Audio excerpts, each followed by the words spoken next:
Hey everyone, and welcome back to the Cozy Kino Show. In the last episode, I spoke about Hollywood's obsession with cynical, self-aware storytelling, their refusal to take anything seriously, and how this lack of sincerity is making it really difficult these days for audiences to emotionally invest in films. I recounted the horrifying story of when I first watched the Lord of the Rings trilogy, how I had been so conditioned by modern mainstream movies to expect cynicism around every corner that I genuinely found its earnestness rather bewildering. And clearly, this all really resonated with lots of people, and honestly, I just have to say right out of the gate, thank you all so much for the engagement on that video. It was so great to see all the kind words and agreements and disagreements and feedback and discussions. In fact, it was so interesting reading all the comments that what I thought I would do is start a new series on this channel called The Cozy Comments Show.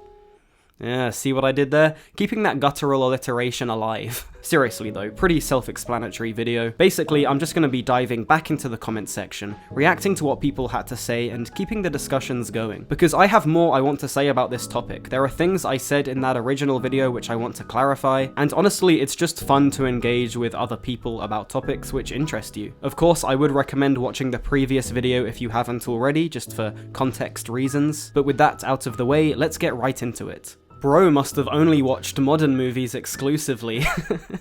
Okay, this is something that I wanted to address straight away because watching the video back a few times, I can fully see why people assumed that I had only ever watched 21st century English language blockbusters. Especially since it was likely the first video of mine most of you had ever seen, so had never really heard me discuss anything else. However, and I don't want to sound too defensive here, but that's just not the case at all, and I did try to subtly convey this by including shots from Andrei Tarkovsky's Mirror and Wong Kar-wai's In the Mood for Love and Masaki Kobayashi's Harakiri, among others, but I guess it wasn't really enough. But here's the thing, at the end of the day, this was a video about modern American blockbusters. Of course, there's tons of sincerity to still be found once you stop watching like the 10 most popular movies of each year, but that's not what I was talking about. Like I said in my previous Lord of the Rings video, sometimes you do just want to watch a well-made modern blockbuster which respects itself and its audience, and that's the thing I'm claiming is becoming harder and harder to find these days. I think lots of people were also echoing this sentiment because of my Lord of the Rings story, and again, having watched the video back, I can see how one would think I had only watched the MCU and Fast and Furious for the first 17 years of my life. But again, I think this is just a case of me not explaining myself as well as I could have. The reason why I was initially kind of bewildered by the Lord of the Rings trilogy's utter sincerity was not because I had never seen an earnest movie before, because even back then, I was watching Alfred Hitchcock, I was watching Akira Kurosawa, I was watching Ingmar Bergman, but let's be real, no one's ever going to expect James Stewart or Toshiro Mifune or Liv Ullmann to suddenly turn to the camera and say, well, that just happened, because those films clearly come from a completely different era. They do not look or feel or sound anything like modern cynical movies. The Lord of the Rings, on the other hand, while of course being very different, only came out 10 years before The Avengers, and on the surface sits in a similar genre to The Avengers, being large-scale fantasy blockbusters. So that's why my brain made the connection, that's why I had certain expectations for those movies, and that's why I was surprised when they turned out to be very different. I hope that clears things up. You totally nailed it with this video. As someone a little older than you, I grew up watching films like Lord of the Rings and the original Star Wars films. I've noticed something has changed and I couldn't quite put my finger on it. This idea of a loss of sincerity and making us feel foolish for wanting to lose ourselves in the story totally encapsulates how I felt. Look, I love some fun, mindless films that are a bit ironic, but not all films can be that way. By the way, Andor is another great example of sincerity done so well in a more recent story. One of, if not the best example of strong storytelling we've seen in recent memory. Well, first of all, I really like how you phrased that, especially the thing about modern movies making us feel foolish for wanting to lose ourselves in the story. That's absolutely spot on, as absurd as it sounds when you say it out loud. But second of all, bro, I literally think about Andor all the time. Easily one of the best products from one of these big popular culture behemoths to come out in decades, to be honest. Like, it's actually kind of embarrassing how much better Andor is compared to everything else released by Star Wars since Disney's acquisition. And like you said, I think the sincerity of that show is a huge reason behind this. Now, don't get me wrong, I still think Star Wars can do the more silly, campy, pulpy stuff, but man, was it refreshing to see a mature Star Wars story take itself so seriously. I hope we get more stuff like this in the future from Lucasfilm, but honestly, I'm gonna keep my expectations very low. I completely agree, although I think Deadpool is the exception since the whole point of his character is to be self-aware and ironic. So my take on the Deadpool movies was easily the most criticized thing from that whole video. And I will admit, I think having him on the thumbnail to represent irony just as the new Deadpool and Wolverine movie came out probably wasn't the most honorable thing I've ever done. However, you need to understand that's just the YouTube game. But in terms of what I actually said about the Deadpool movies in the video,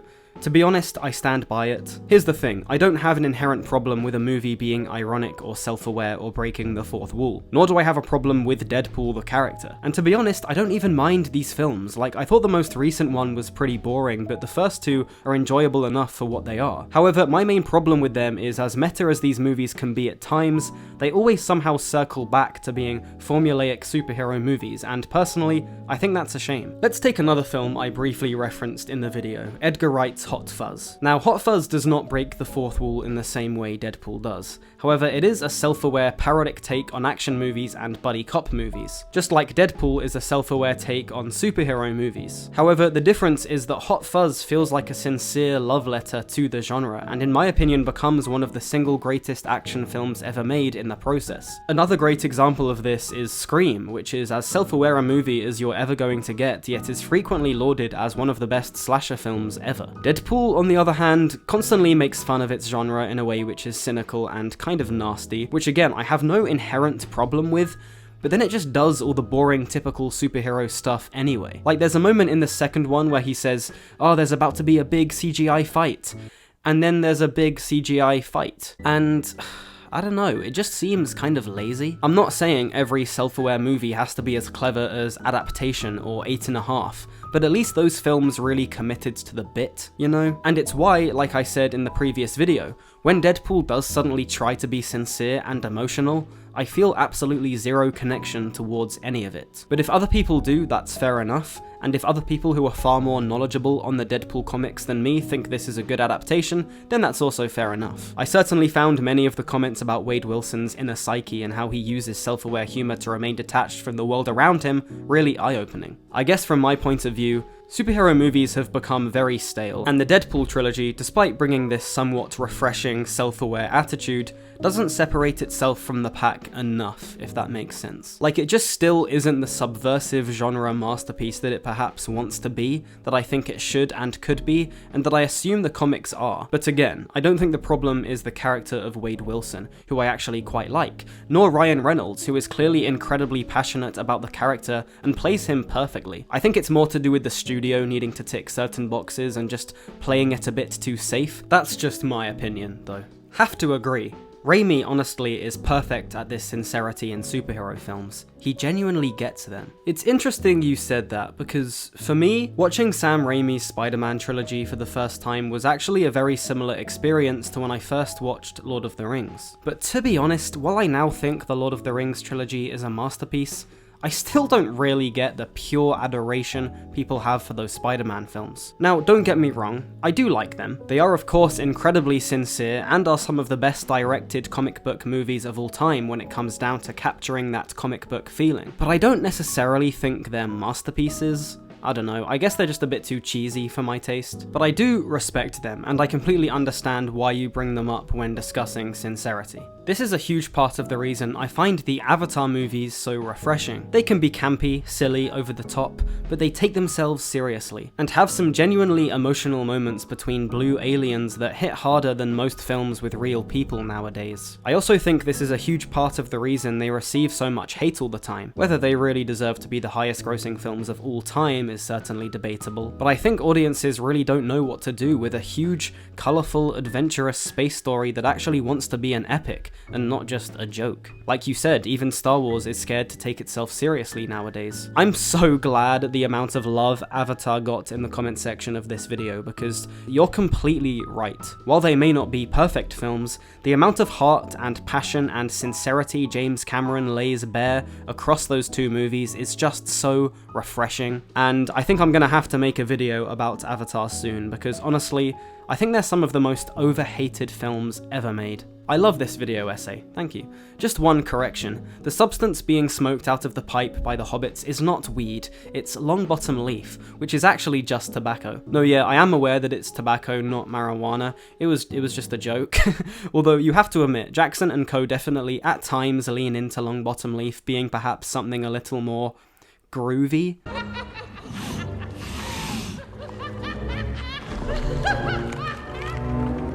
Curious what you reckon about Firefly, a series with Joss Whedon that somehow managed to live in both worlds, the self-aware as well as the sincere. Oh yeah, I love Firefly. I love all the fires and the flies. Okay, I'm gonna be honest with you guys, I haven't got around to watching Firefly yet, but don't worry, it's on the list. Why is the audio garbled like it's been slowed down or auto-tuned? It's just narration. Yeah, I got a few comments about the quality of the audio, and to be honest, I'm not exactly sure why it sounds the way it does, because the microphone I use is one lots of YouTubers use, and it's not like I slow down or auto-tune the narration, I have no reason to do that. But yeah, I am aware of the problem, and I am trying to fix it. Hopefully the audio in this video sounds a bit better, but please let me know. I was once writing a dystopian novel about a society that exudes irony in every single aspect. Seeing this video, it reminded me that sincerity is an undervalued gem in today's media. Perhaps I'll pick up writing that novel again. Thank you. Dude, you absolutely have to write that novel, it sounds fascinating. I love stories which take a simple concept and just push it as far as they can, and I can imagine that doing this with irony would really hit hard for lots of people, myself included. Hard disagree on the Last Jedi iron joke. I don't think it landed entirely well. Don't know if that's a pun or not, but if it is, that's funny.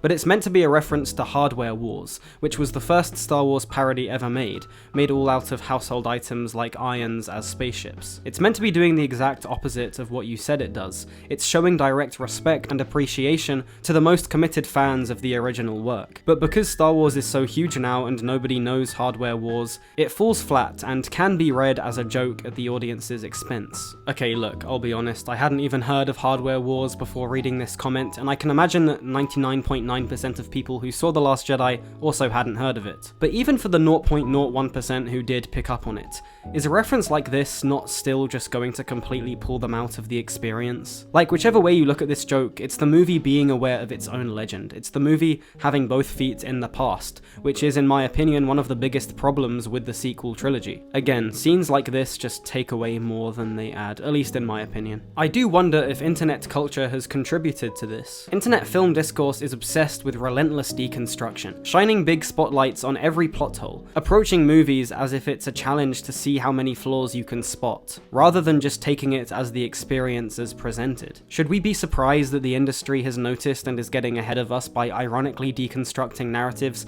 before we can so much as write an IMDb review? Very well said, and I think you're really onto something. I don't have much more to add to this other than saying that as someone on the internet who talks about films, I'm really trying to not be one of those people who attempts to cynically nitpick every single thing about a movie. Because, yeah, I don't think it's a coincidence that the explosion of the internet and online film criticism, and the implosion of sincerity in movies occurred at similar times. Time really proved Scorsese right. I mean, I don't think Scorsese was ever incorrect about Marvel movies.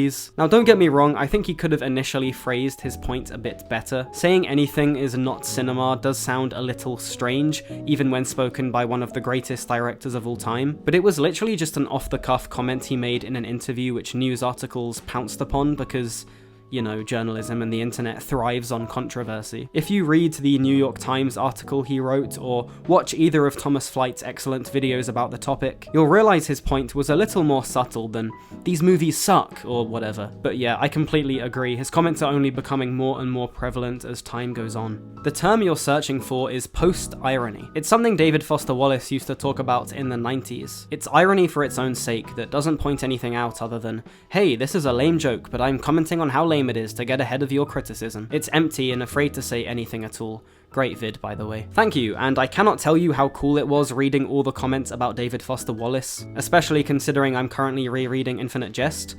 For those who are interested, Don Gately's currently in the hospital, let's hope he's not visited by any supernatural forces. And yeah, I think the man perhaps spoke about irony better than anyone else.